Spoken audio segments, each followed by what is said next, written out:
Hi, everybody. Mindy Mandell here. I did have to step away from the channel for about a week or so, but I am back, and I thank you for joining me. And today, what I'm going to do is I'm going to return to Proclus's commentary on Plato's Parmenides, because there's a really nice section here about the question of evil and how do we understand evil in our metaphysics. So for those of you who have the text, it's page 189, and there will be a PDF link in the description box for those of you who don't have the physical copy. So what we're looking at here are questions of evil. This is a short section, but there's a lot here. So I'll jump right into it. About the question of evils, it remains for us to say summarily that evils too are without any divine paradigm, since they have come about incidentally from certain other causes. And he says he said this in another work. Now, what I like to think of here is think of like a fishnet. When it's bundled close together, that's like the absolute realities that are abiding within themselves. And as reality unfolds, it's like that fishnet stretching out. And as it stretches, the holes become visible. And as it continues to stretch, the holes get bigger. Now, the holes are not in themselves evil. They're simply the absence of the fabric, and they are incidental to the stretching of the fishnet. So I think that's a nice image to kind of keep in mind as we're going through this. And so we see this idea of the incidental nature of what he's calling evils. Should we speak of the idea of evils as being itself evil? Should we speak of the idea of evils as being itself evil? Or can we say that just as the idea of the divisible is indivisible and the idea of plurality is monadic, so the paradigm of evil is good? In other words, if you're looking at divisible as an idea, as a form, as an eidos, the eidos itself is indivisible. And the idea of plurality as an idea, as an eidos, would be monadic. In the same way, can we say that there is a paradigm of evil which is actually good? While that assertion in positing evil itself is among the paradigms, is by no means in accordance with piety. In saying that there are paradigms of evil in God, we should be compelled to say that he is the cause of evils, since he has established their paradigms. So he's rejecting that. By the way, I don't know if you can hear the traffic outside, but there's a lot of traffic, and so I apologize if you hear that noise.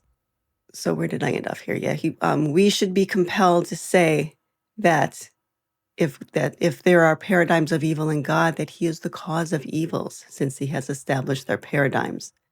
And yet, when we look towards the paradigms, we're always made better. If we say that the idea of evil is good, do we mean it is good in essence only or in function as well? So whenever we talk about absolute realities, we talk about both their essence and their function. Can either of those be evil? Can either of those be good?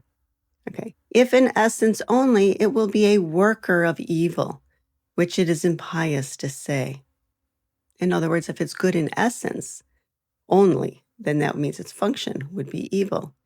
It would be a worker of evil, and that would be impious to say. And if it is evil in function, if it is good in function also, then clearly what it produces will be good. For the product of any beneficent power and activity is good, no less so than the product of fire is hot. So evil as evil, quas, the Latin word for as. So evil as evil does not come about by virtue of a paradigm. Okay, the paradigms, if they function in a way that is good, then they must be goods. They're not evil. And if, as Parmenides himself will say, every idea is a god, and no god can be charged with responsibility for evil, as we learned from the Republic, then ideas, being gods, cannot be held responsible for evils. So we do not see evil as a paradigm, as an idea. as an absolute reality. But the paradigms are causes of the things of which they are the paradigms. Consequently, no idea can be a paradigm of evil. In addition to this, the demiurge, who desires that all things come into being like himself, and that all things in the intelligible world be brought into being in the sense world, desires that there be no evil at all, if he can prevent it. All these things are said in the dialogue Timaeus. If there had been in him a paradigm of evil, in wishing to make all things like himself, he would have introduced evil as being like himself. But in fact, he does not wish evil to be. This would be wishing that this very paradigm, one of the paradigms in him, should not be. Thus, the argument will continue to be an impiety to the Father of the universe until we renounce this hypothesis and are willing to recognize that the causes and patterns of evil are somewhere in this world, in this physical world, since the rule laid down in the Timaeus is that everything made in the likeness of an eternal model be beautiful. Hence, if evil comes about with reference to such a model, it would no longer be altogether ugly, but beautiful. And clearly, everything beautiful is good, so that the evil would be good. Furthermore, who is it that would create evil by looking to the paradigm? For a paradigm requires that someone be creating with reference to it. Now, if the creator is intellect, he would be himself the cause of evils. And if it is someone in this world who creates evil things knowingly, he would have to do so by knowing. He would have to do so by knowing the paradigm. But if neither of these suppositions is possible, there would be no paradigm, since there is no maker who makes by looking to it. So again, that image of the fishnet, I think, is very helpful here, that the holes, if you will, in the fishnets are not actually in reality itself. It's only when you stretch that you see the holes.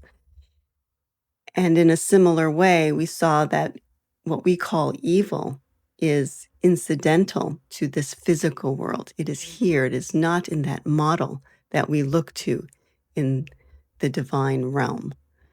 Now, that is the end of this section, and you can see he says enough about evils. We're going to go on to something else. However, in this next section, there actually is something which I think is relevant to what we're talking about here. And so I am going to go a little bit further. Okay, I'm going to pick it up from this line here. And for those of you who have the text, who are following in the text, it's page 191. So just the very next page, we read to this part here. And so going to the very next page, there is a section here that I think is quite relevant and I think is helpful to us. So he says that there is a form of cleansing, but I do not for that reason admit an intellectual form of dirt. For cleansing is a removal of evil, and it has been shown that no evil has an origin there in the divine. Every instance of dirt is necessarily a defect in that of which it is an incidental product. There's that idea again of being incidental. For this very reason, these things have not an origin above, since they are departures from the privations of things that do have an existence from above. Darkness is a privation of light, but the sun, or the cause of light, is not itself the cause of the absence of light. So too, intellect, though it's the cause of knowledge. It's a very large car that just passed there. So let me read that again. So too, intellect, though the cause of knowledge, still is not responsible for ignorance, which is the absence of knowledge. And soul, the dispenser of life, is not also the giver of lifelessness. For those beings that receive gifts from the powers above, privations are incidental byproducts of the gifts, not pre-existing traits in the beings that confer the positive states, so as to have an origin from above, like the states of which they are privations.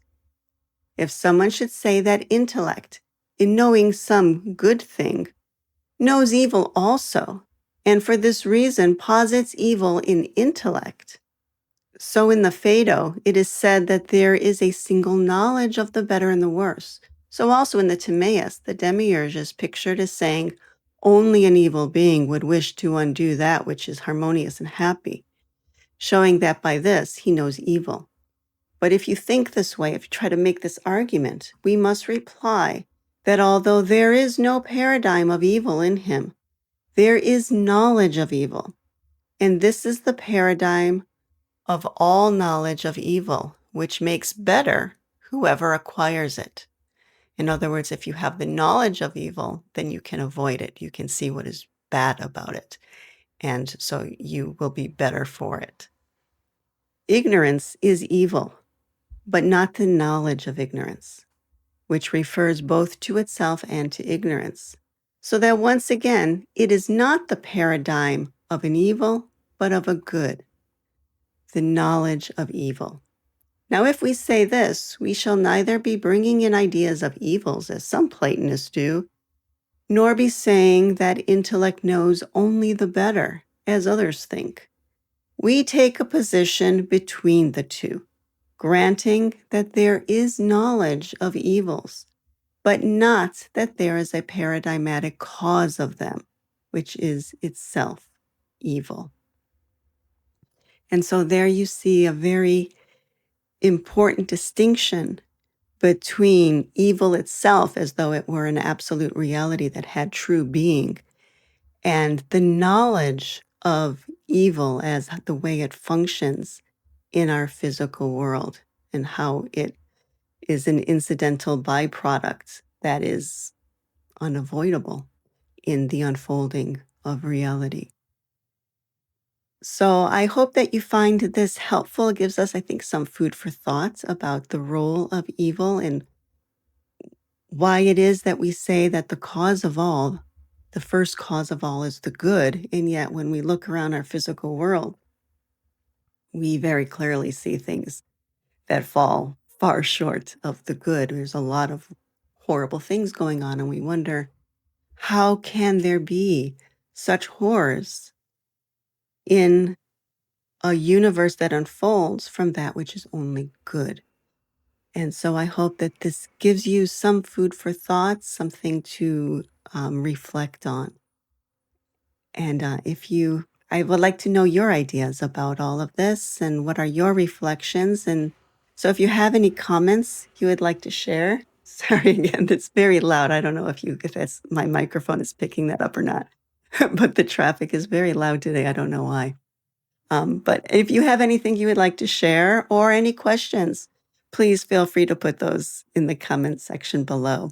Next week, I'll visit this book one more time because I would like to look at a section about what is participation. And again, it's some food for thought of different ways of thinking about participation. So I hope that you'll join me for that. Thank you very much.